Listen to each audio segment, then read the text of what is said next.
Tome mais uma vez a sua Bíblia e levante-a bem alto, mais alto que você puder. Vamos falar juntos?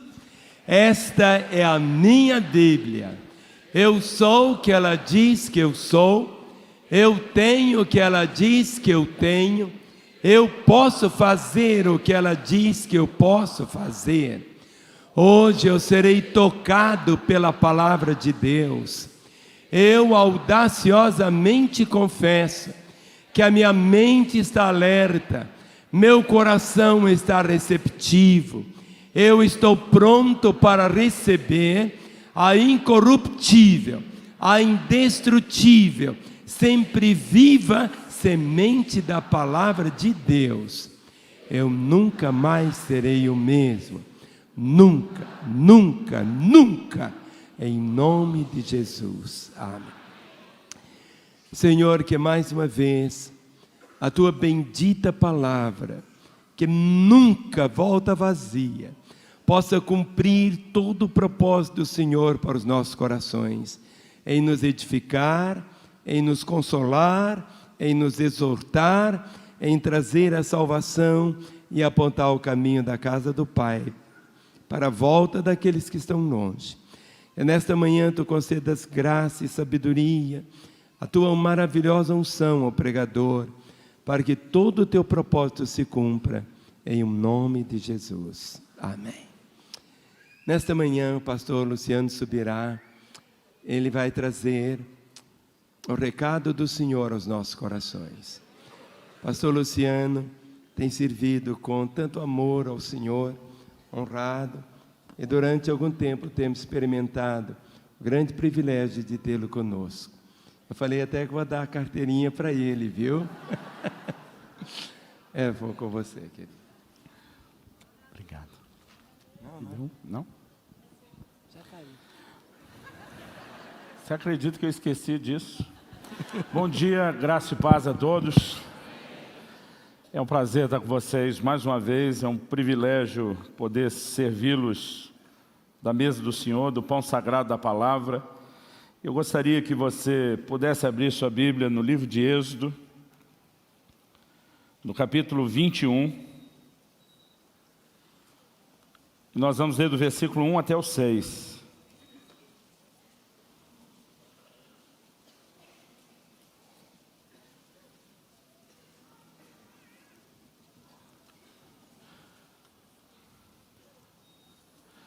Esse ano foi a primeira vez desde 2013 que eu não fiquei no domingo depois da conferência do Espírito Santo, e alguém me disse que eu estava quebrando a tradição. Era aniversário do meu filho, estava completando 18 anos, e eu decidi fazer um ritual de passagem dele para a fase adulta ministerial. Escalei ele para pregar nos nossos 3 cultos do domingo, resolvemos ter um momento especial orando, abençoando ele, e realmente não tinha como ficar, mas eu peguei a primeira oportunidade que deu para pagar a conta. Estou muito feliz de estar com vocês. Êxodo 21, do versículo 1 até o 6. São estes os estatutos que lhes proporás. Se comprares um escravo hebreu, 6 anos servirá, mas ao 7º sairá forro de graça. Se entrou solteiro, sozinho sairá. Será homem casado, com ele sairá sua mulher. Se o seu senhor lhe der mulher e ela der luz a filhos e filhas, a mulher e os seus filhos serão do seu senhor e ele sairá sozinho. Porém, se o escravo expressamente disser, eu amo meu senhor, minha mulher e meus filhos, não quero sair forro, então o seu senhor o levará aos juízes e o fará chegar à porta ou à ombreira, e o seu senhor lhe furará a orelha com uma sovela, e ele o servirá para sempre. Amém. Você pode se assentar.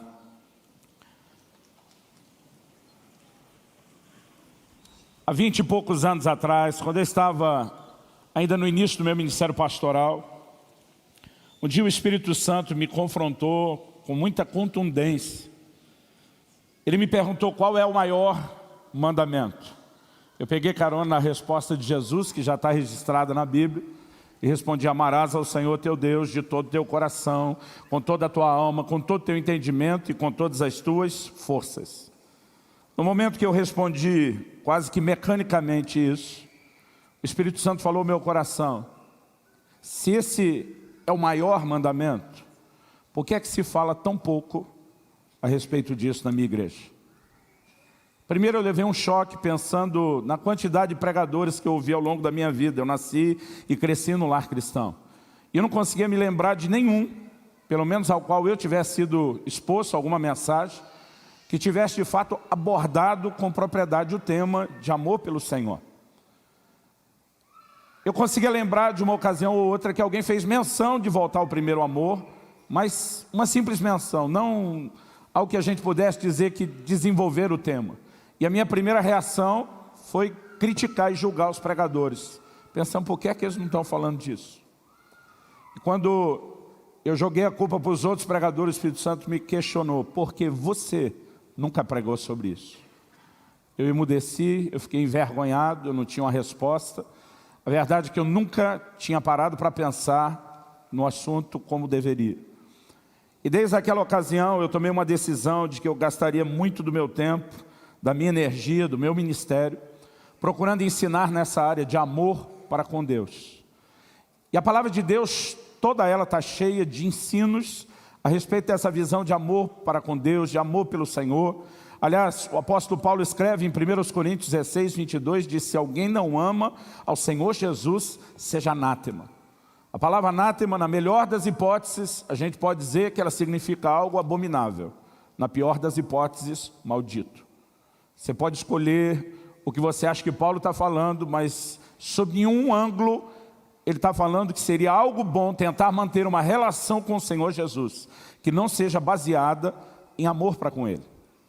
Agora, eu comecei lendo um texto do Velho Testamento que fala sobre o servo da orelha furada, ou o que eu prefiro chamar de escravo por amor. E na verdade eu quero tomar essa frase, escravo por amor, como tema da minha mensagem nessa manhã. A palavra de Deus nos ensina algo extraordinário a respeito da libertação que Deus trouxe na minha e na sua vida, da redenção operada através do Senhor Jesus Cristo. E eu sei que, se por um lado a palavra de Deus diz lá em Gálatas 4:7 que nós já não somos mais escravos, mas filhos, há um outro paradoxo, onde a palavra de Deus continua nos tratando, mesmo depois da adoção, também como escravos. Em primeira carta de Paulo aos Coríntios, no capítulo 7, no versículo 22, se você for rápido de endereço, me acompanha lá. 1 Coríntios, capítulo 7, versículo 22. Paulo diz assim: porque o que foi chamado no Senhor, sendo escravo, é liberto do Senhor. Semelhantemente, o que foi chamado sendo livre, é escravo de Cristo. Ele trata daqueles que naturalmente são livres, e ele diz: vocês são escravos de Cristo. Ele trata daqueles que naturalmente eram escravos, e ele chama eles de libertos de Cristo. Eu sei que isso soa como um paradoxo, mas a verdade, querido, que a redenção nos proporcionou a adoção e a inclusão na família de Deus. Mas quando você entende exatamente o que era a redenção e como alguém era tirado de uma condição da escravidão por conta de uma dívida, o seu Redentor o trataria como parente, manifestando amor, mas legalmente a pessoa que foi comprada ainda era escravo. Isso tudo se aplica à nossa relação com Deus. No entanto, Deus nunca, em momento nenhum, quis nos tratar como escravos. Ele nos libertou da escravidão.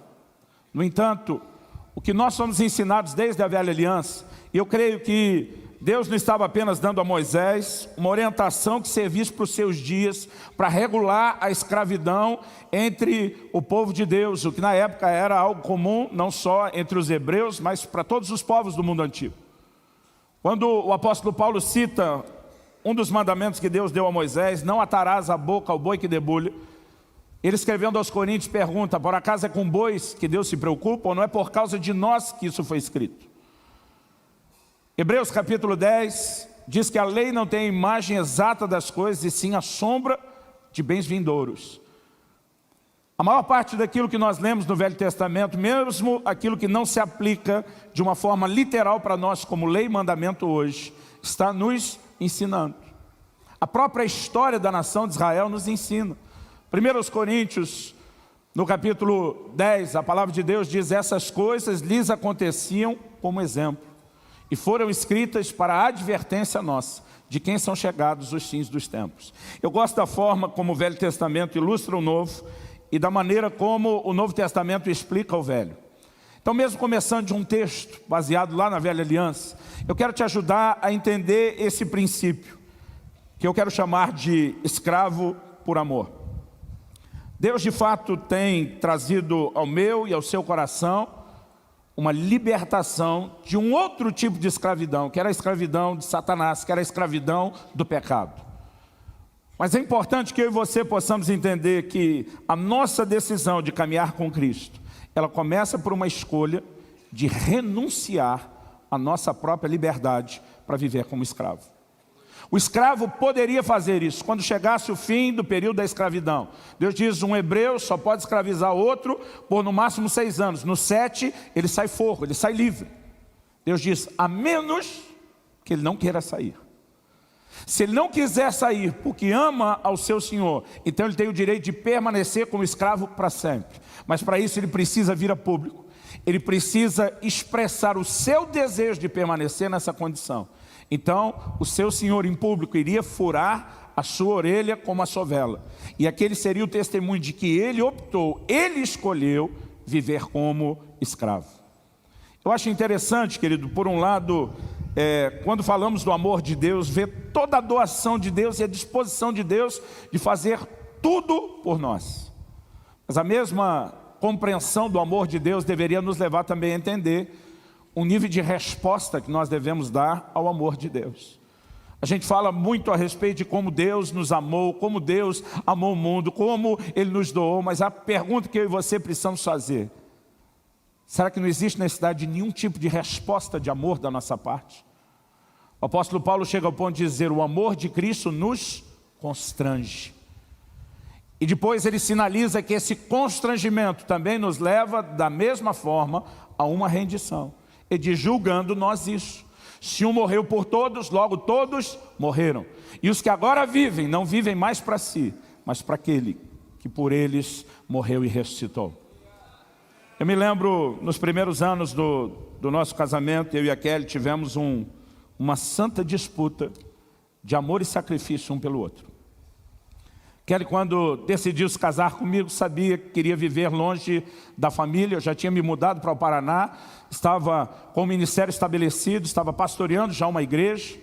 E ela fez a sua escolha, fez a sua decisão, e com muita alegria, nós nos casamos, passamos os primeiros anos do casamento junto. Mas antes de completarmos os 3 anos de casado, nasceu Israel, nosso filho mais velho. E eu percebi logo depois do parto que a Kelly estava um pouco tristinha. Comecei a conversar com ela, tentar dar uma investigada. Estava com suspeito de que ela tivesse com alguma depressão pós-parto. Mas na verdade ela acabou abrindo o coração e disse: olha, eu sei que eu escolhi estar ao seu lado e nada mudou no meu coração.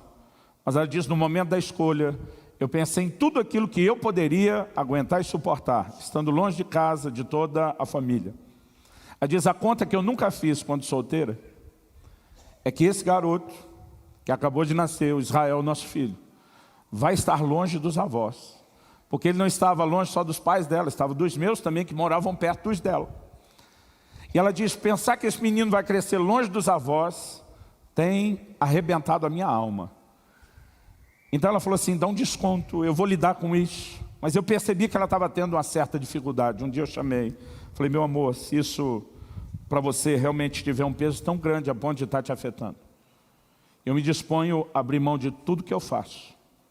Eu me disponho a simplesmente colocar isso tudo de lado.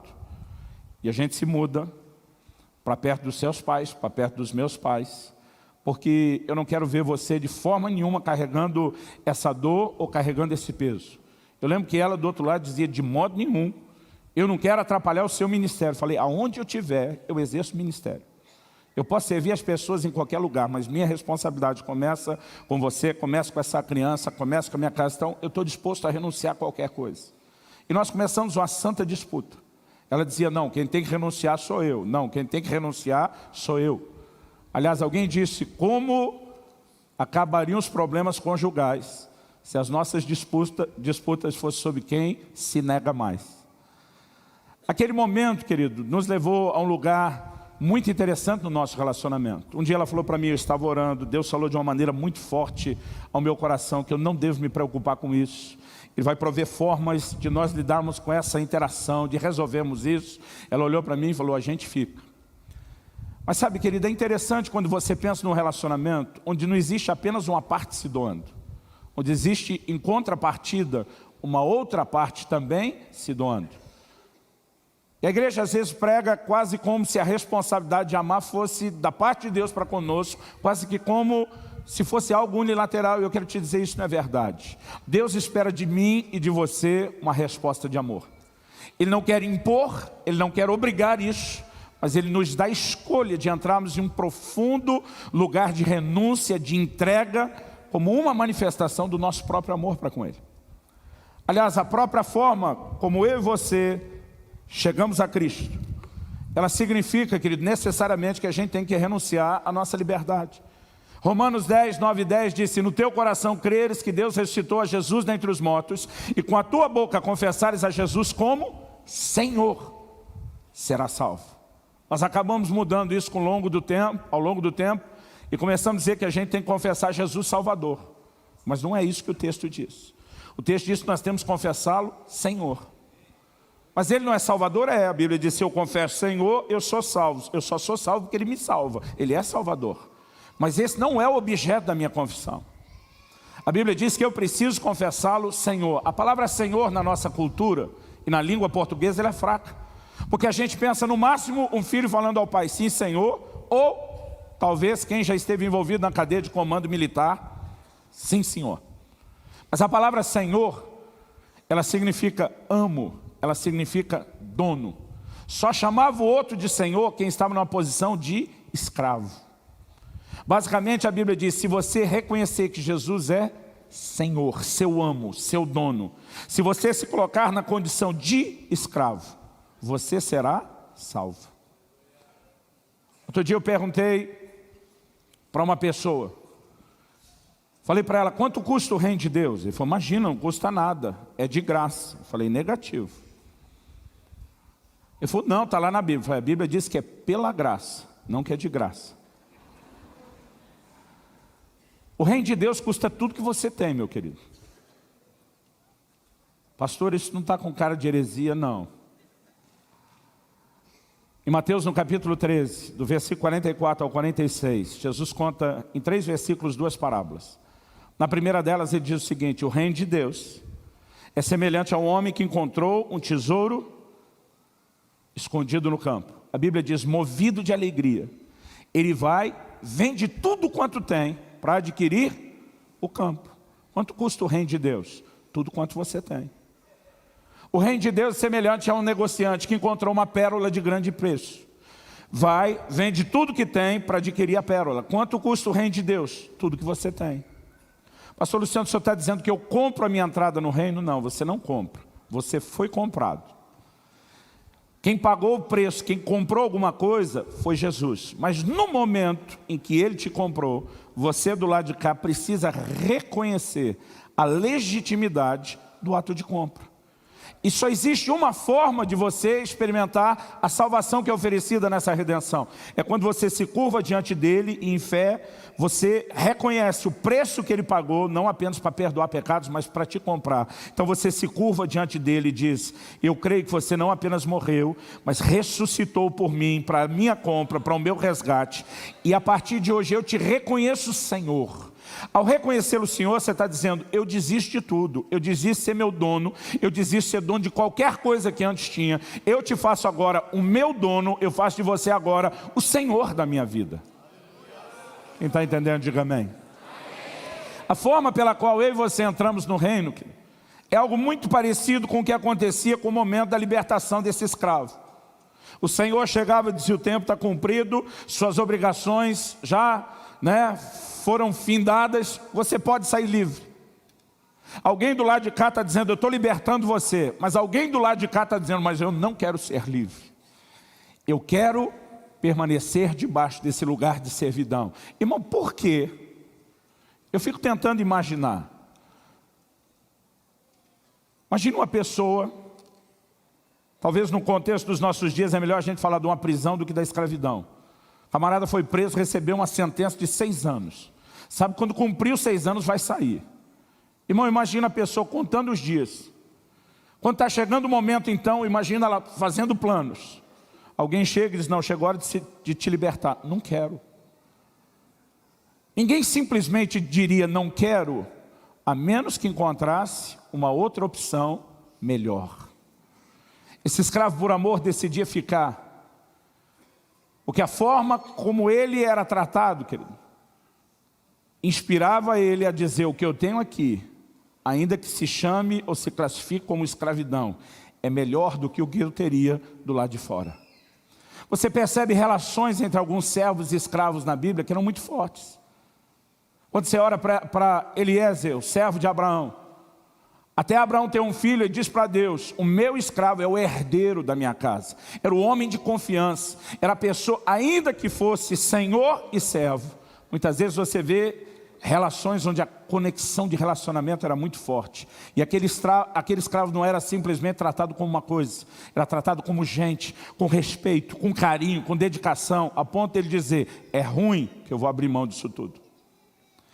E quando nós transportamos isso para a relação com Deus, querido, não estamos falando de um Senhor imperfeito, bom, dedicado, mas imperfeito.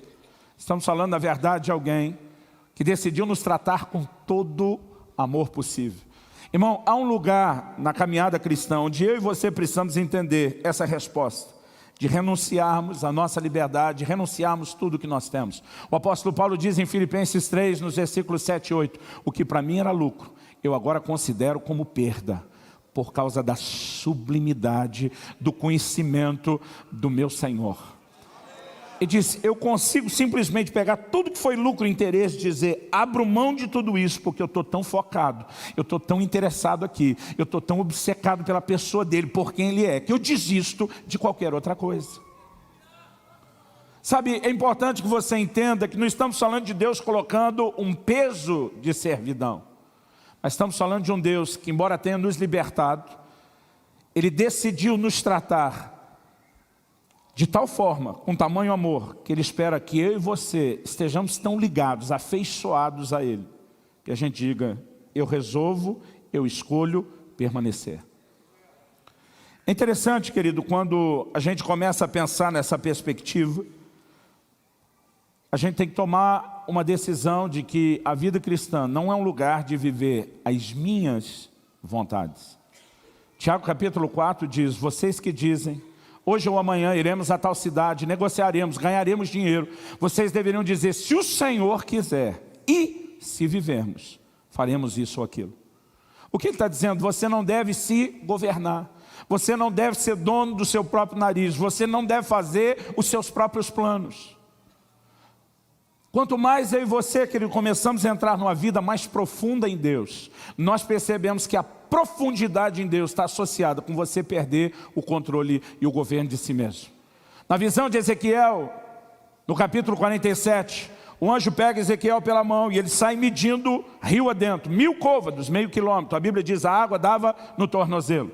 Então a Bíblia diz, andaram mais 1000 côvados, agora um total de 1 quilômetro, água no joelho. A Bíblia diz, andaram mais 1000 côvados, mediram mais 1000 côvados, água nos lombos. Em momento nenhum o anjo parou, nem quando a água estava no tornozelo, nem quando estava no joelho, nem quando estava nos lombos. Sabe por quê, querido? Não é hora de parar ainda. O anjo só parou a medição quando a Bíblia diz que eles chegaram nas águas profundas, porque esse é o lugar do nosso destino, esse é o lugar que Deus planejou para mim e para você. Agora, sabe qual a diferença entre água no joelho, no tornozelo, no joelho, nos lombos? É que enquanto está dando pé, você se governa. Você decide por onde você anda dentro do rio. Mas a hora que não der mais pé, querido, não é mais você que se carrega. É o rio que te carrega. É o rio que te conduz. A profundidade em Deus está associada a perder o controle de si mesmo. John Blanchard diz, morrer para o nosso conforto, nossas ambições, nossos planos, faz parte da própria essência do cristianismo. Eu acredito que essas coisas precisam voltar a ser pregadas com mais intensidade. Em Atos, no capítulo 20, no versículo 24, Paulo diz, em nada tenho a minha vida como preciosa, contanto que eu complete a carreira e o ministério que recebi de nosso Senhor Jesus Cristo. Em nada tenho minha vida como preciosa. Ele diz, eu não estou valorizando nada do que eu tenho, nenhuma perspectiva do que eu posso ser, do que eu posso fazer, do que eu posso obter. Ele diz, eu sou movido a cumprir uma ordenança do meu Senhor, um propósito que Ele estabeleceu diante de mim. Paulo diz, eu abri mão da minha vontade, eu abri mão do governo da minha vida há muito tempo. Eu vivo para cumprir aquilo que Ele designou para mim. Nós precisamos entrar, querido, num lugar de relacionamento com Deus, onde a gente entenda o que é renunciar à nossa própria liberdade. Porque Deus não vai tomar isso de você à força, mas Ele espera que você o faça. Quem está entendendo, diga amém. Uma segunda coisa que eu acredito que nós precisamos entender, que envolve a escolha de viver como um escravo. A primeira é renunciar à liberdade, mas a segunda, querido, é andar em obediência. Você pode repetir isso comigo? Diga, renunciar às escolhas. Diga, andar em obediência.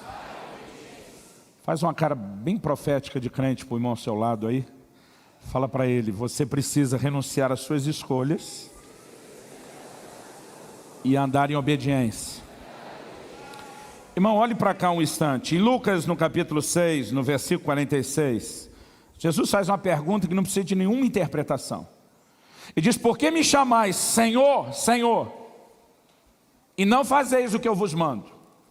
O que ele está dizendo? Se você não vai me obedecer, você descaracterizou completamente a relação entre um senhor e um servo. Se você não tomou a decisão de me obedecer, você não pode me chamar de seu senhor, nem pode se classificar de meu servo. Porque todo servo, querido, todo escravo vivia para fazer a vontade do seu senhor. Então, ele devia uma obediência plena, total, completa. Porque era responsabilidade de obedecer. Aliás, Jesus chega a falar de um tipo de servo, que ele disse que depois de fazer tudo que o Senhor mandou, poderia ainda botar uma medalhinha no peito, servo inútil. Porque diz, fez só o que tinha que fazer, não fez mais do que obrigação. A responsabilidade, a obrigação de um servo é obedecer. Mas nós vivemos uma época onde a obediência está sendo muito relativizada, dentro da própria pregação, do próprio ensino da palavra de Deus. Eu creio que mais do que nos entristecer, isso entristece o coração de Deus. Eu quero te mostrar, querido, que mais do que adoração, Deus espera de nós obediência. Mais do que adoração, Deus espera de mim e de você obediência. Abra sua Bíblia comigo no Evangelho de Marcos, no capítulo 7. Evangelho de Marcos, capítulo 7, versículos 6 e 7.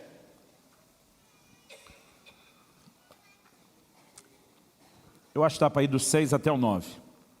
Respondeu-lhes, é Jesus falando, bem profetizou Isaías a respeito de vós, hipócritas.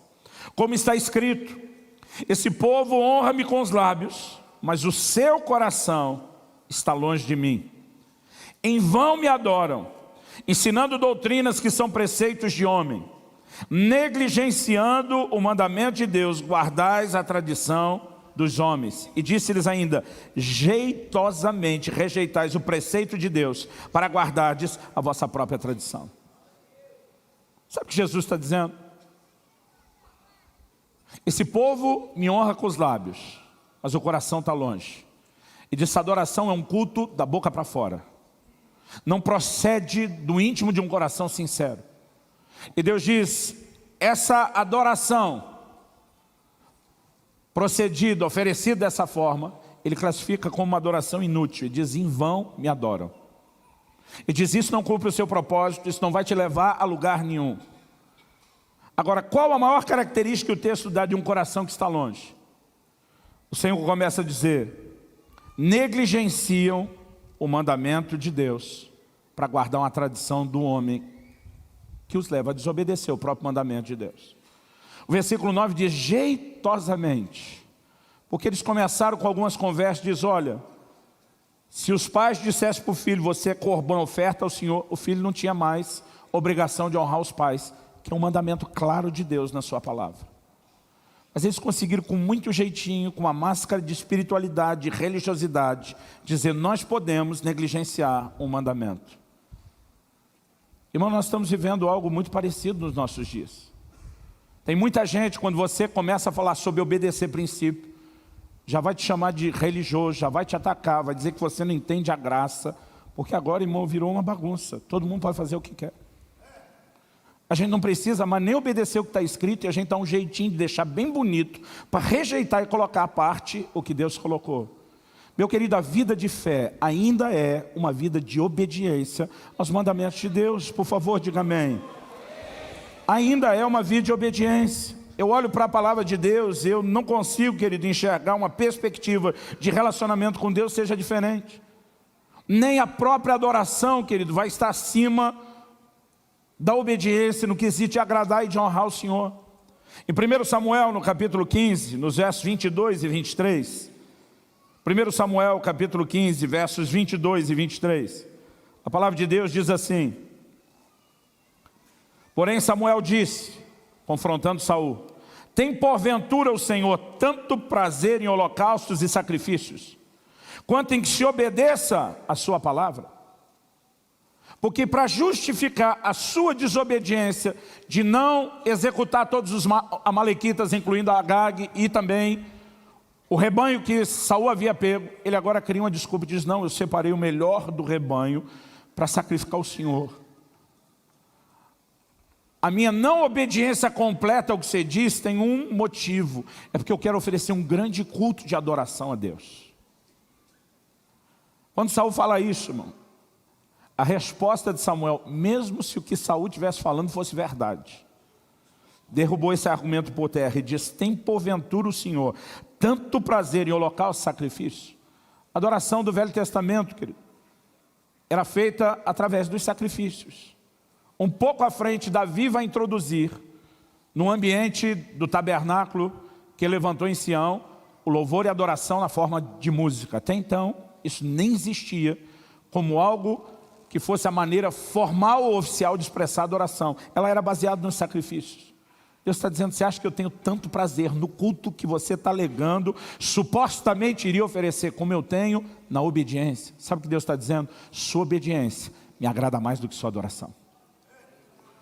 Vamos continuar lendo o texto. Ele diz: eis que obedecer é melhor do que sacrificar, e o atender é melhor do que a gordura de carneiros, porque a rebelião é como pecado de feitiçaria, e a obstinação é como a idolatria e culto a ídolos do lar. Visto que rejeitaste a palavra do Senhor, Ele também te rejeitou a ti, para que não sejas rei. Eu não quero ficar só aqui. Eu quero que você vá comigo para um outro texto que eu acho que explica isso ainda melhor. Jeremias capítulo 7. Jeremias capítulo 7.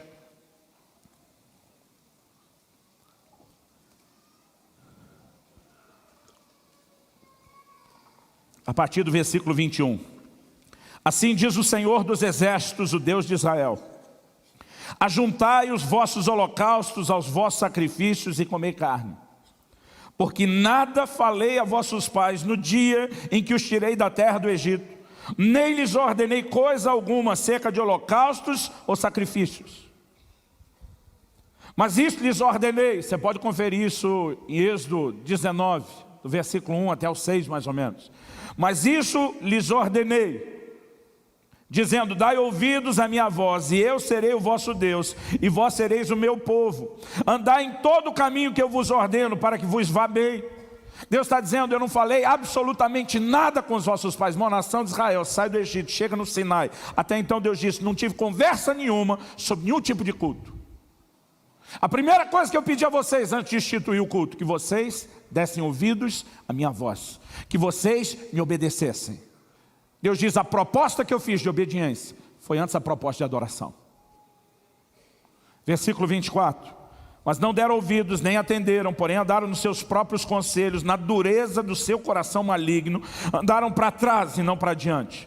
Desde o dia em que vossos pais saíram da terra do Egito até hoje, enviei-vos todos os meus servos, os profetas, todos os dias, começando de madrugada eu os enviei, mas não me deste ouvidos, nem me atendeste, endurecestes a cerviz e fizeste pior do que os vossos pais.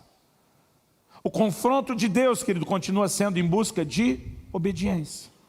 E isso, querido, não é algo que você encontra só no Velho Testamento. A gente percebe o próprio Senhor Jesus dizendo: se você me chama de Senhor, tem que fazer aquilo que eu mando. Matthew Henry diz: a maior prova do nosso amor a Cristo é a obediência às leis de Cristo. Ele diz: o amor é a raiz, a obediência é o fruto. Eu acredito, querido, que uma das maiores expressões do nosso amor, antes mesmo da nossa adoração a Deus, e eu não estou desmerecendo a importância nem o valor da adoração, mas estou dizendo que para Deus a obediência ainda vem antes da adoração. Então, se a adoração continua sendo muito importante, a obediência é mais ainda. Quem está entendendo, diga amém. Francis Schaeffer disse: o amor da criatura para com o Criador requer necessariamente obediência. Caso contrário, não faz qualquer sentido. Irmão, não dá para falar de uma vida de amor, de devoção ao Senhor, sem o elemento de obediência. Agora, aquele escravo que optava, escolhia ser escravo, ele não só estava renunciando sua liberdade, suas próprias escolhas, mas ele estava dizendo: eu vou me doar a uma vida de obediência a tudo aquilo que me for ordenado. Jesus disse: ide por todo mundo, pregai o evangelho a toda criatura, quem crer e for batizado será salvo. E era só isso. Quando você junta a grande comissão de Mateus 28, Jesus diz: ide, fazei discípulos de todas as nações, ensinando-os a guardar, a obedecer tudo o que eu vos tenho ensinado. O que Jesus estava dizendo é que o que caracteriza um discípulo seu não é só alguém a quem o evangelho foi pregado, uma pessoa que demonstrou arrependimento e fé com a confissão pública do batismo, mas a disposição de guardar os mandamentos que Ele nos deu. Alguém disse, citamos esses dias na Conferência do Espírito Santo, que o Brasil não está precisando de avivamento, está precisando de abibliamento. Nós precisamos de uma volta à palavra, querido. Nós precisamos voltar a levar a sério as Escrituras, andar e viver por aquilo que Deus falou, por aquilo que Deus determinou. Agora, eu acredito que a chave de tudo isso, não é eu e você vivemos nesse lugar de servidão, somente debaixo do peso da obrigação. Amar ao Senhor é um mandamento, é uma ordem da parte dele? Claro que é. Assim como Deus me ordenou, não só a mim, vou me usar como exemplo, mas Deus me ordenou que como marido eu tenho que amar a minha esposa. Deus não deu um conselho: marido, se você amar a sua mulher, as coisas vão ficar melhor lá debaixo do teto. É um imperativo bíblico, amai, é uma ordem. Agora, não adianta eu apenas tentar cumprir a ordem só com senso de obrigação. Em novembro do ano passado, eu e a Kelly fizemos 20 anos de casado. Mas eu fico imaginando se cada manhã, quando acordasse, olhasse para ela e dissesse: pois é, né? Deus mandou te amar, mulher. Fazer o quê? Estou aqui para cumprir isso. É nunca que a gente estaria casado há mais de 20 anos. É uma obrigação que eu tenho a cumprir para com ela? É. Mas algo que a gente descobre é que a obrigação pode ser cumprida com prazer. E quando Deus trata conosco, querido, a cobrança de amor não é nenhuma imposição. Tanto que na carta à igreja de Éfeso no Apocalipse, quando ele diz: tenho porém contra ti que abandonaste o seu primeiro amor, a conversa de Deus não é só: ei, lembra da obrigação, você tem que me amar, obedeça, ponto final. Eu gosto do apelo que Deus faz. Deus diz assim: lembra-te de onde caíste. Quando ele diz lembra, ele está apelando para quê? Para a memória, para a saudade. Ele está dizendo: se você recordar os dias da intensidade do seu amor, como era bom o que a gente desfrutava, você vai querer recuperar e voltar à prática das primeiras obras. Quando Deus nos chama a esse lugar, querido, Ele não quer apenas que haja de forma alguma da minha e da sua parte a decisão de vamos fazer porque não temos opção. E diz: eu dei a opção, eu quero que você faça a escolha. Abra sua Bíblia comigo em Deuteronômio, no capítulo 15, que também fala a respeito do servo da orelha furada ou do escravo por amor. Deuteronômio, capítulo 15.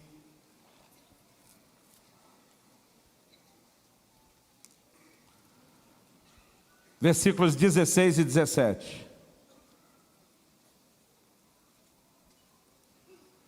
O texto diz, se porém ele te disser, não sairei de ti, porquanto te ama, a ti e a tua casa, por estar bem contigo. Então tomarás uma sovela, ele furarás a orelha na porta, e será para sempre seu servo, e também assim farás a tua serva. Agora Deus está explicando para o Senhor como tem que fazer. E ele diz para o Senhor, se o seu servo disser, não sairei de ti, o texto diz, porque te ama, a ti e a tua casa. E ele diz, e por estar bem contigo. Irmão, ninguém faria essa escolha de viver em servidão se não estivesse bem. Se naquele lugar não houvesse honra, não houvesse dignidade. Eu não consigo imaginar alguém escolher, não vou sair em liberdade, porque aqui eu tenho onde morar, tenho que comer, é melhor não ter que lidar com nenhuma responsabilidade lá fora. Não consigo imaginar o ser humano agindo assim. Deus diz, o único motivo que levaria alguém a escolher ficar é reconhecer que aquela relação é boa. Ou seja, algo desperta, querido, uma atitude de entrega e de rendição da nossa parte. Como eu disse no começo, em 2 Coríntios 5,14, o apóstolo Paulo diz, o amor de Cristo nos constrange. Julgando nós isso, se um morreu por todos, logo todos morreram, e os que agora vivem, não vivem mais para si. Paulo está dizendo, quando eu entendo a intensidade do amor dele para comigo, meu coração se constrange a corresponder. Quando eu entendo o nível de doação e de entrega dele, o meu coração é constrangido a também corresponder. Lá no Evangelho de Lucas, no capítulo 7, abre comigo rapidinho lá. Jesus nos ensina algo importante. Lucas, capítulo 7.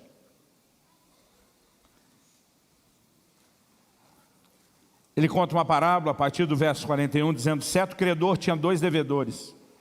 Um lhe devia 500 denários e outro 50. Não tendo nenhum dos dois com que pagar, perdoou-lhes a ambos.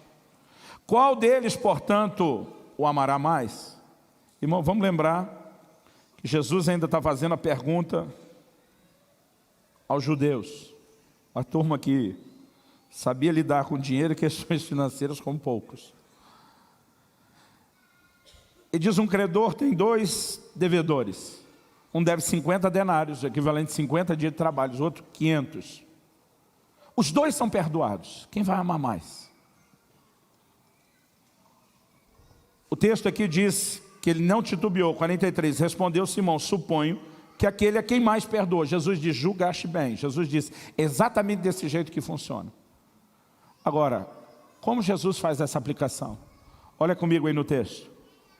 E voltando-se para a mulher, há uma mulher que entra, que Lucas polidamente a chama de uma pecadora. Diz que o juízo das pessoas com a presença dela foi, se esse homem fosse profeta, saberia quem é a mulher que lhe toca, porque é uma pecadora.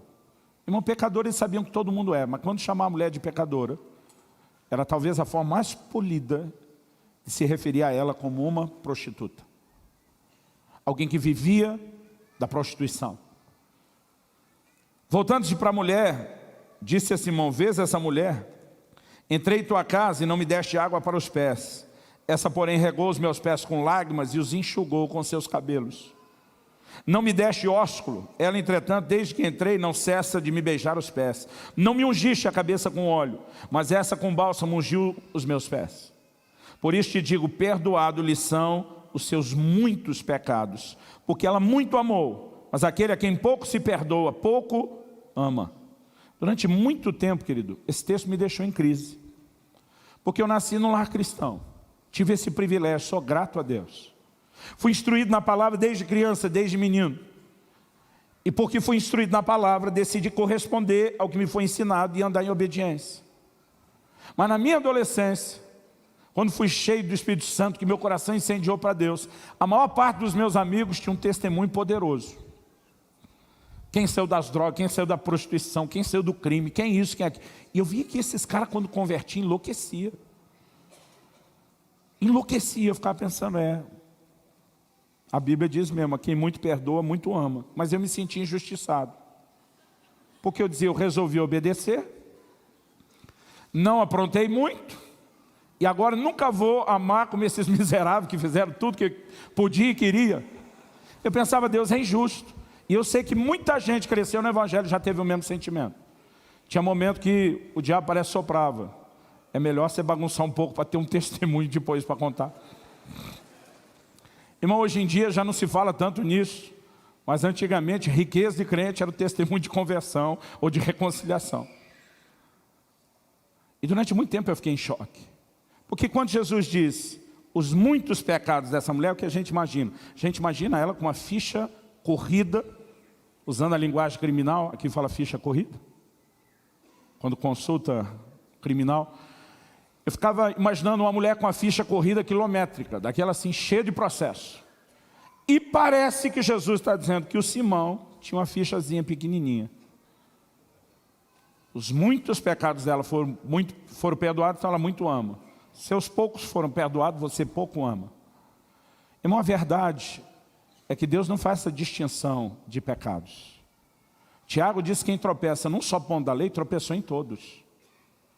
Aos olhos de Deus, a Bíblia diz, não há nenhum justo, nenhum sequer. Todo mundo estava nivelado na mesma dimensão de condenação. Aliás, você vê um Paulo se converter, um camarada que diz, de acordo com a justiça que há na lei, eu fui irrepreensível. O que ele está dizendo? Eu andei em tudo que devia. Mas ele escreve em 1 Timóteo, diz, eu era o pior, o principal dos pecadores. Espera aí, Paulo, deixa eu entender. Você nunca roubou, você nunca adulterou, você foi irrepreensível diante da lei, você fez tudo direitinho. E você era o pior dos pecadores? Você não tem a ficha corrida que essa mulher tinha. A sua talvez esteja menor que a de Simão. O que Deus começou a me fazer entender, querido, que se muitos pecados são perdoados, não é quanta coisa errada eu e você cometemos. É o nível de arrependimento que eu e você experimentamos. Eu lembro que um dia o Senhor falou ao meu coração e disse, você está se achando muito especial, muito santo, se você andou em obediência, você não fez mais do que obrigação, você teve luz da palavra. Mas, irmão, teve uma época que eu achava que eu merecia até um atestado de santidade. Não sabia onde pegar, mas que eu achava que eu merecia, eu achava. E nesse dia Deus me confrontou e disse, eu vou lhe mostrar quem você é. Não pensa num filme de terror. Parece que Deus me virou ao avesso, mostrou meu coração, meus sentimentos, meus pensamentos, minhas motivações. Eu nunca senti tanto nojo de mim como naquele dia. Eu descobri, querido, que existe uma dimensão de arrependimento que pode ser vivida de uma forma muito mais intensa do que o que outros estão experimentando. O lugar que Paulo entra de se ver como pior, não é por causa de uma ficha corrida que ele comparava com os outros. É um entendimento que ele tem, se tiver só eu no mundo, mesmo que de acordo com a justiça da lei tenha sido irrepreensível, se tivesse só eu no mundo, Jesus teria que ter morrido por mim da mesma forma. Eu fui a causa da sua morte, eu gerei essa dor, e Deus precisou fazer tudo isso por causa de mim. À medida que Paulo se rendia a uma ação do Espírito Santo que o levou a um lugar profundo de arrependimento, ele enxerga uma dívida muito maior. Porque tem gente, irmão, que não enxerga a dívida, mesmo tendo. Jesus diz, os sãos não precisam de médico. Ele estava dizendo que tem gente sã? Claro que não.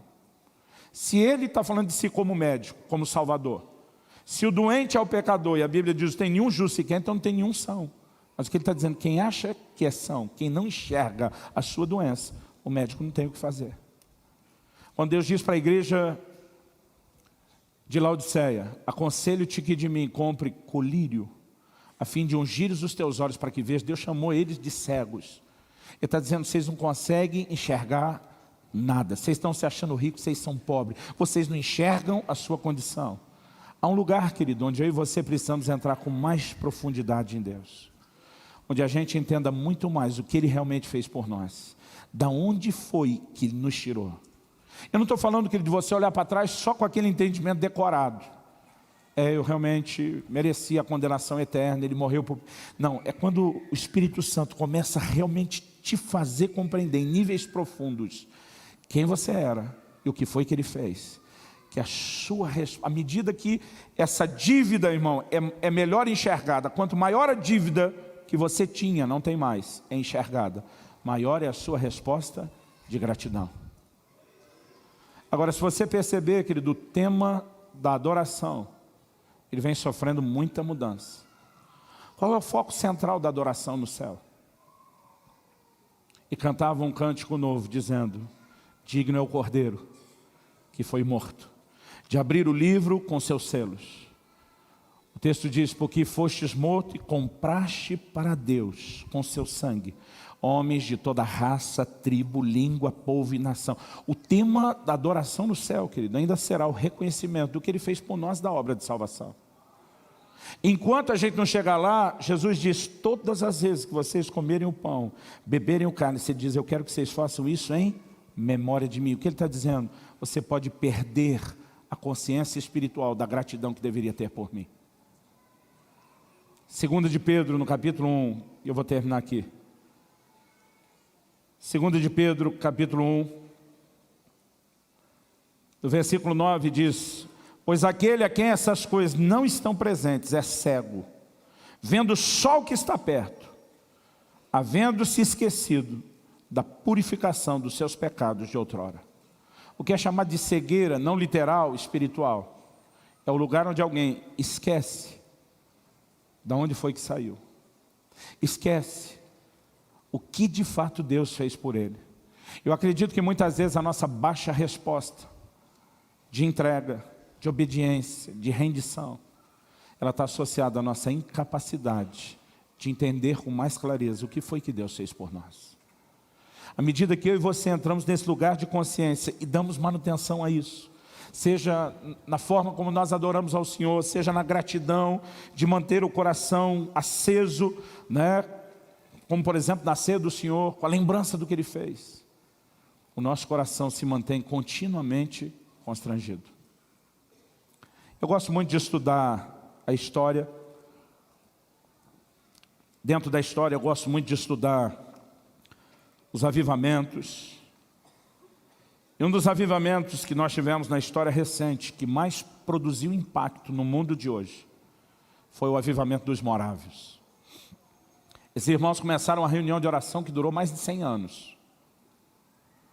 E é impossível, irmão, a gente começar a orar e Deus não começar a mexer nas nossas vidas. O avivamento morável trouxe um despertamento, primeiro através da oração, mas depois um poderoso avivamento de missões aconteceu. Incendiados pelo que Deus estava fazendo, esses camaradas começaram a sair pelo mundo todo pregar o Evangelho. E no meio de tantos missionários, existem dois que a história destaca, e a gente não sabe seus nomes. Que eles tiveram conhecimento de uma ilha próximo à Índia, ao leste da Índia, se não me engano, onde havia literalmente milhares, eu creio que era em torno de uns 3.000 escravos, que serviam ali o seu senhor, que eu acredito era um britânico. Eles escreveram cartas a ele pedindo permissão para entrar na ilha e pregar o Evangelho àqueles 3.000 escravos. Ele obviamente negou e diz, de forma alguma eu deixaria algum de vocês vir distrair o trabalho desses escravos, ou pregar para eles qualquer religião. Ele irônico e sarcasticamente responde, a única forma de vocês entrarem nessa ilha é se vocês se venderem como escravos. Eles pegam aquela resposta, levam aquilo diante de Deus em oração, e eles tomam uma decisão. Eles decidem vender a própria liberdade para poder entrar na ilha como escravos. E o cara, quando ironizou, disse, e eu não pago a passagem de vocês. Eles precisaram usar o dinheiro da própria liberdade que venderam para custear a sua passagem. Chegou o dia da despedida desses dois jovens morávios. E todo mundo está questionando, irmão, é diferente você ir para o campo missionário e dizer, eu volto daqui 5 anos, daqui 8 anos, 15 anos. Mas a maioria sabe que tem volta. O que esses dois estavam fazendo não tinha mais volta. Eles venderam a sua liberdade, jamais estariam de volta. E mesmo aquele povo com o coração missionário começaram a questionar, por que vocês chegaram a esse ponto? E os dois guardaram silêncio.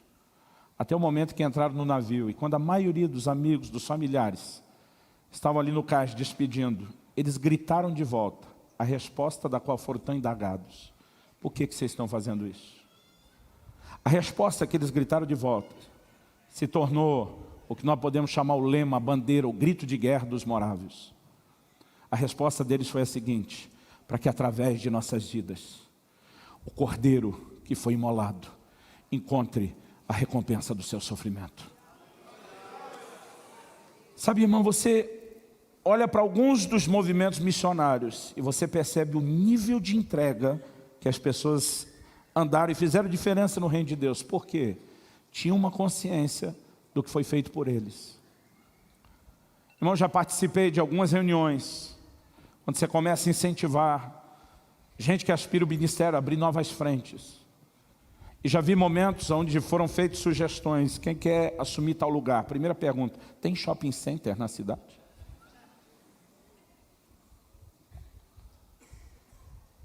De alguma forma, querido, nós não vamos conseguir produzir o impacto que esse povo produziu no mundo se a gente não tiver a percepção do que foi feito por nós e uma profunda resposta de gratidão. Quem está entendendo, diga amém.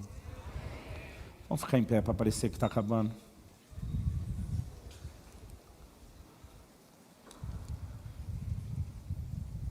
Eu não vim aqui hoje te apontar o dedo, eu não vim aqui hoje jogar pedra em você, eu não vim tentar colocar ninguém debaixo de culpa ou condenação, até porque esse é ministério do cão.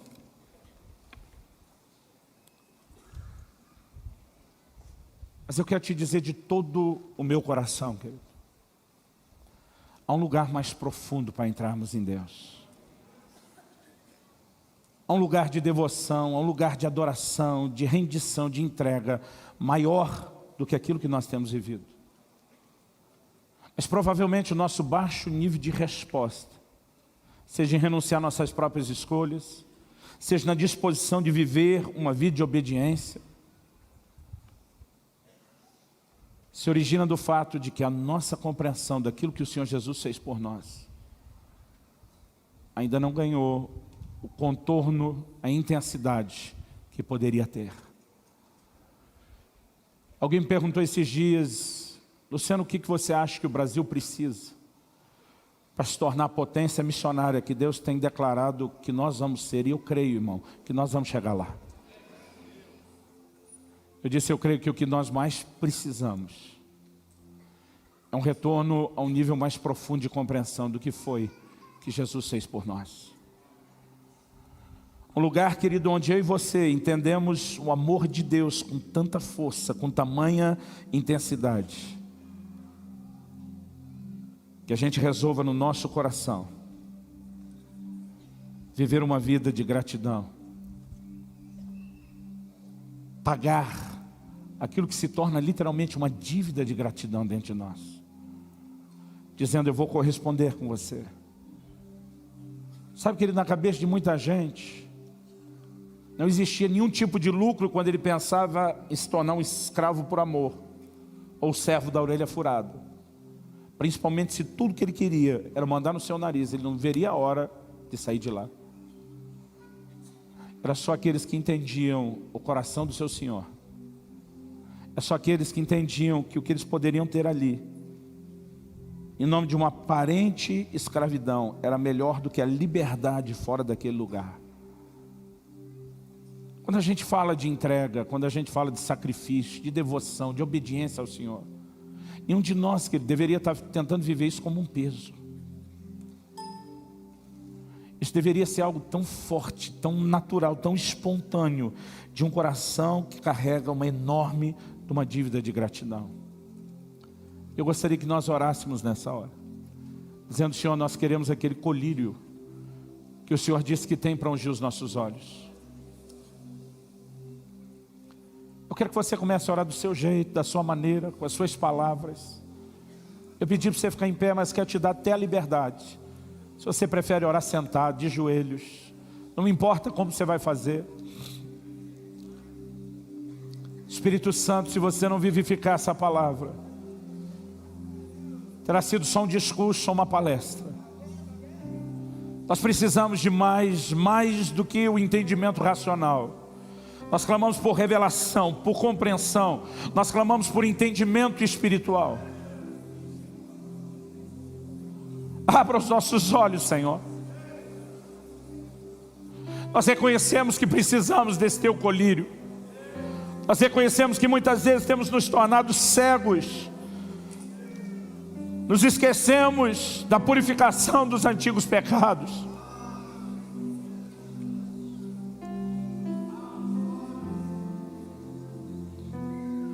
Ó Deus, esse mistério jamais será entendido somente com a razão. Aquilo que o Senhor fez por nós, a sua oferta de amor, a sua entrega, a doação de si mesmo, Senhor Jesus. Deus, nós clamamos misericórdia. Misericórdia de nós, misericórdia de uma geração cujo retorno de gratidão, de entrega tem sido tão limitado. Nós queremos entrar nos lugares profundos da relação contigo, da ação do Espírito Santo, Senhor. Onde entendemos que melhor do que nos governarmos é deixarmos que o Senhor o faça. Nós queremos entrar no lugar de renunciar às próprias escolhas e viver para fazer a Tua vontade. Nós queremos entender o peso que a obediência tem nessa relação e na declaração de amor, a ponto do Senhor esperar isso até mesmo mais do que a própria adoração.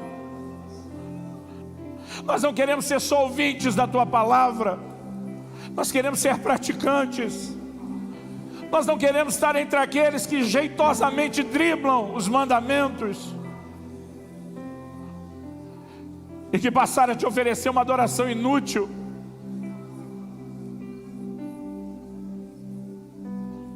Senhor, nós queremos entrar nesse lugar que só o Teu Espírito Santo pode nos levar, de entender qual o tamanho dessa dívida. Não importa a ficha corrida que cada um de nós tínhamos. Alguém disse que alguns de nós estávamos num buraco mais fundo do que outros, mas a verdade é que todos estávamos num buraco, Senhor. Nenhum sairíamos de lá sem Ti, nenhum de nós. E o Senhor nos amou tão intensamente, mas muitas vezes os nossos olhos não conseguem ver. A gente decorou, a gente aprendeu a repetir isso, mas o coração não alcança aquele lugar mais profundo de compreensão. Mas nós clamamos por isso de volta, Senhor, nas nossas vidas. Nós clamamos por isso de volta na igreja brasileira. Nós oramos que a compreensão daquilo que Cristo fez por nós seja tão intensa, a ponto de a semelhança daqueles morávios podemos viver debaixo do mesmo lema, que através de nossas vidas o Cordeiro que foi imolado receba a recompensa do seu sofrimento.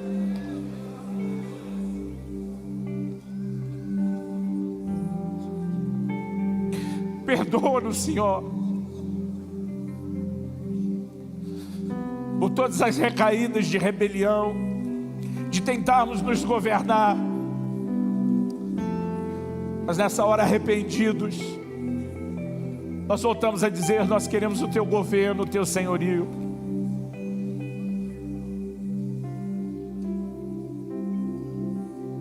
Eu quero te desafiar, querida, a se render ao senhorio de Jesus mais uma vez nessa manhã. Não importa quantas vezes você já fez isso, não importa quanto tempo você já sirva a Cristo, eu quero que nessa manhã você possa mais uma vez dizer: Você é meu Senhor, meu amo, meu dono, eu sou Teu servo, Teu escravo.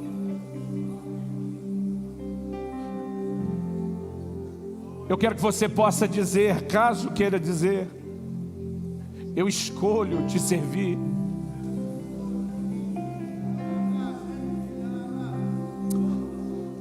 Deixa o Espírito Santo te envolver, querido. Deus está fazendo algo especial nessa manhã. É uma manhã de restauração, é uma manhã de conserto, é uma manhã de consagração, é uma manhã de entrega.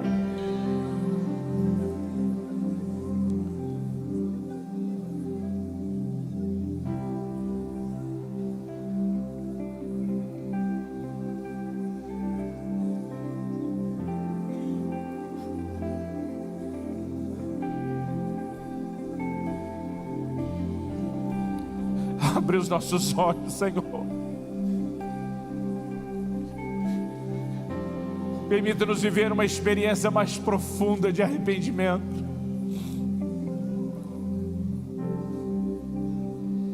Quando o Senhor fala com as igrejas da Ásia no Apocalipse, gente que já é chamada da tua igreja, que foi salvo, que te pertence, o Senhor mostra que o remédio continua sendo o arrependimento, a capacidade de reconhecer seus erros, de abandoná-los e de voltar à prática das primeiras obras. Nós não queremos viver uma obediência parcial, nós queremos viver a obediência completa. Nós queremos que a maior declaração de amor das nossas vidas não seja só aquilo que a gente fala, aquilo que a gente diz. Não queremos te honrar com os lábios enquanto nosso coração está longe. Nós queremos um coração inclinado ao Senhor, demonstrando todo amor, devoção e adoração através da obediência, e agindo não como quem carrega um peso, mas vivendo a dimensão de realização que só o Teu Espírito pode nos proporcionar.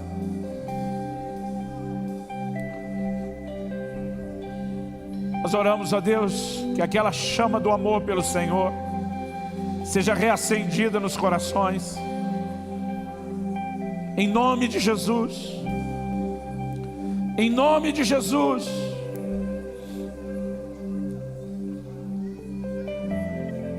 E para a glória de Deus.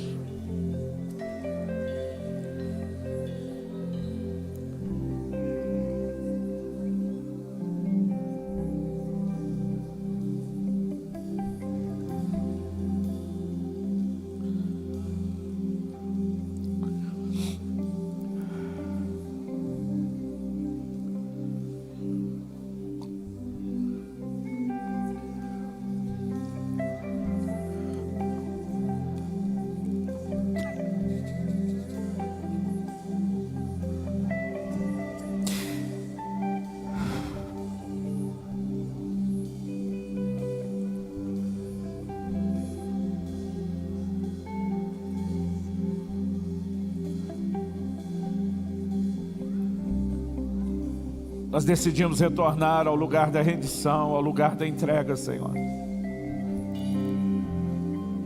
Te agradecemos porque o Senhor não nos trouxe a esse lugar para trazer culpa ou condenação,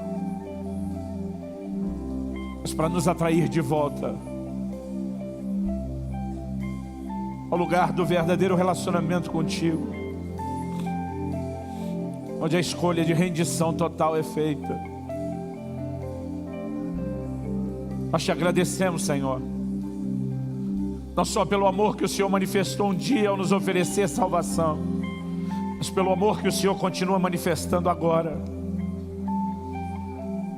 a ponto de não nos deixar perder essa consciência e nem baixar o nível da nossa resposta para contigo.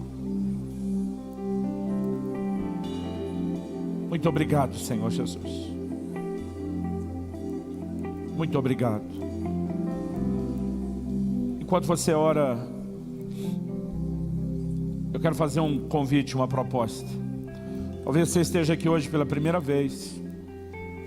Talvez você já frequente um tempo os cultos, mas você ainda não entregou sua vida a Jesus.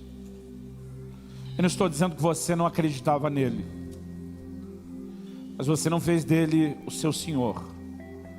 Você não tomou aquela mais profunda decisão de dizer: eu vou ser um discípulo que segue a Cristo e que o obedece.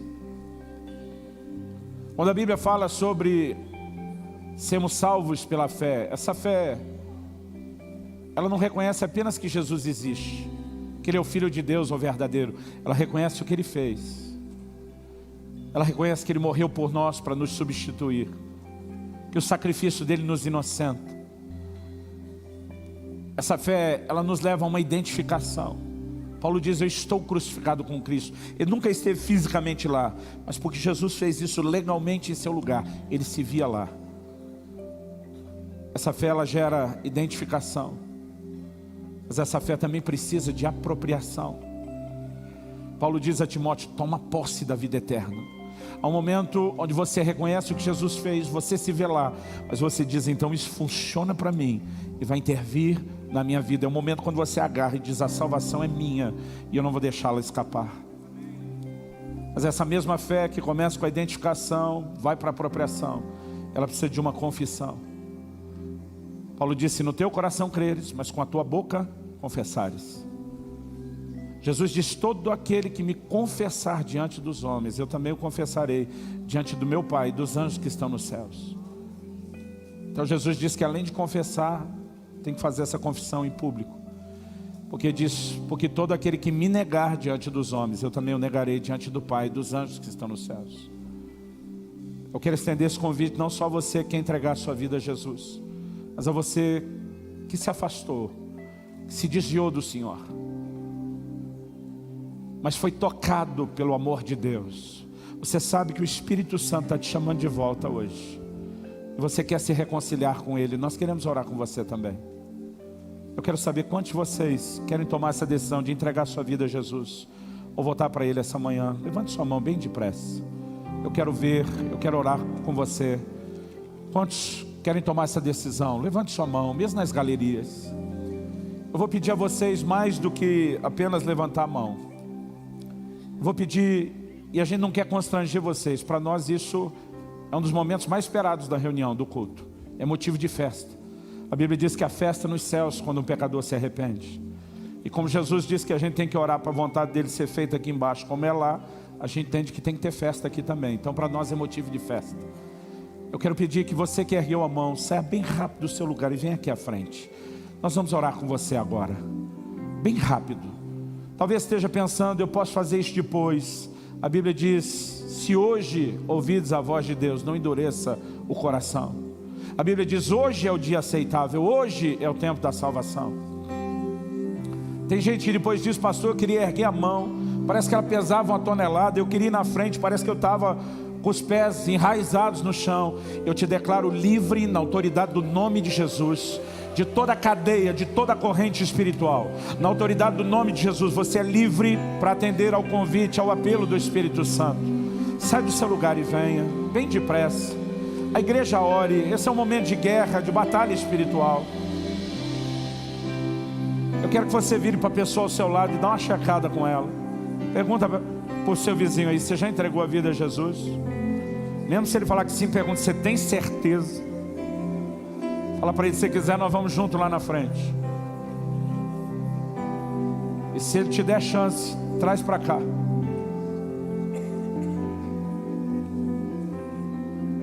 André, eu queria que você, como pastor da casa, pudesse ter a honra de fazer essa oração com eles. Aleluia. Igreja, estenda as mãos aqui à frente nessa manhã.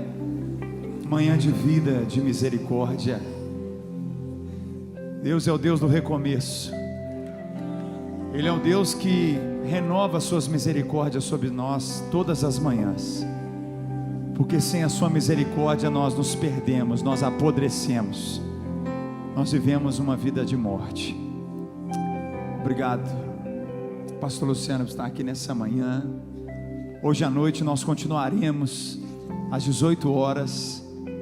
Pastor Luciano vai estar aqui, nós vamos estar aqui. Venha, venha, porque Deus é Deus de restauração, Ele é Deus de vida, e queremos viver essa realidade mais e mais da sua misericórdia. Você crê nisso essa manhã? Estenda as mãos sobre quem está aqui à frente, igreja, e eu convido você que está em casa, pela televisão, pela internet. Há um telefone agora na sua tela, 3429-9550. Ligue nesse telefone. Você que ouve a Rádio Super, pare o seu carro, onde você está, num trabalho, não sei, ligue para nós, queremos abençoar você. E às 18 horas nós estaremos aqui, continuamente em adoração e recebendo dessa palavra, que trabalha o nosso caráter, nossa motivação, a nossa vida em Deus. Ele tem obra maravilhosa para a tua vida, em nome de Jesus. Aleluia. Pai, nós abençoamos os nossos novos irmãos que estão aqui nessa manhã, que estão nesse altar, que vem aqui à frente. Nós nos rendemos e nós os abençoamos agora e declaramos sobre a vida deles: não vale encantamento, não vale opressão, mas vale a vida, a entrega e a servidão a Ti, Senhor. Nós os abençoamos Em nome de Jesus, você que está aqui nesse altar, ore comigo e toda a igreja dizendo: Senhor Jesus, muito obrigado por me trazer aqui essa manhã. E eu abro o meu coração e eu te peço perdão pelos meus pecados. Lava a minha vida e entra agora no meu coração. Eu que me desviei, arrependido eu volto, e eu declaro: Jesus, Tu és para sempre o meu único Senhor e suficiente Salvador, eternamente. Meu espírito, minha alma, meu corpo, eu sou Teu. Amém, amém.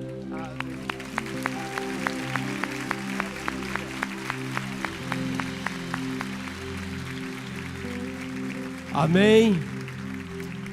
Antes de você sair, faça assim. Psh. Quem gostaria de almoçar com o pastor Luciano hoje? Levante a mão. Quem gostaria de passar um dia inteiro com ele? Hã? Amém. E eu tenho essa oportunidade para você. Você vai levar o pastor Luciano hoje para sua casa através dos seus livros. O conhecimento revelado. Algo que você começou a ouvir hoje. Esse livro vai estar ali na tenda da bênção e o preço é simbólico, apenas R$10. E esse, o falar em línguas, porque todos precisam ter esse entendimento. E esse livro, o devocional diário, ou seja, para cada momento. O preço é simbólico desse aqui, apenas também R$5. Na saída, olhe para o irmão que está ao seu lado, fale para ele: meu irmão, me dá um livro desse de presente. Amém? Amém. Vocês que estão aqui à frente, tudo é novo para vocês, mas não é novo para Deus. Nós vamos levar vocês até uma sala aqui à minha esquerda. Eu preparei um presente para entregar para vocês. Podem descer. Igreja, levante bem alto a sua mão e diga: eu declaro que eu sou o que a Bíblia diz que eu sou. Eu tenho o que a Bíblia diz que eu tenho. E eu posso o que a Bíblia diz que eu posso.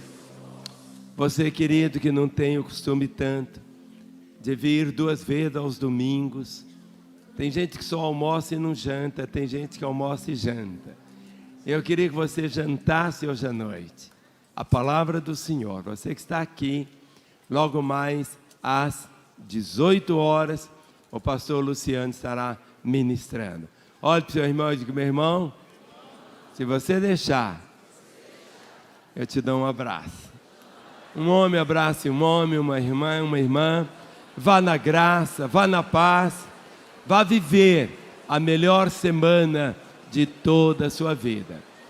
E eu quero deixar esse convite tão especial com você. Você que nos acompanhou até agora. Deus vai continuar ministrando ao seu coração. Logo mais às 18 horas, você será tão bem-vindo em estar aqui conosco. Pastor Luciano, Deus o tem levantado para andar por toda a terra, pregando a palavra do Senhor. E você terá o privilégio de estar com ele logo mais às 18 horas, não apenas para ouvir a palavra, mas de experimentar tanto da graça e do favor de Deus, o nosso maravilhoso Pai Celestial. O Senhor te ama e nós te amamos também. Nosso endereço aqui em Belo Horizonte, Rua Manuel Macedo, 360, no bairro São Cristóvão, bem em frente ao conjunto do IAPI, na Avenida Antônio Carlos. Você sempre será tão bem-vindo em nosso meio. Que o Senhor abundantemente te abençoe.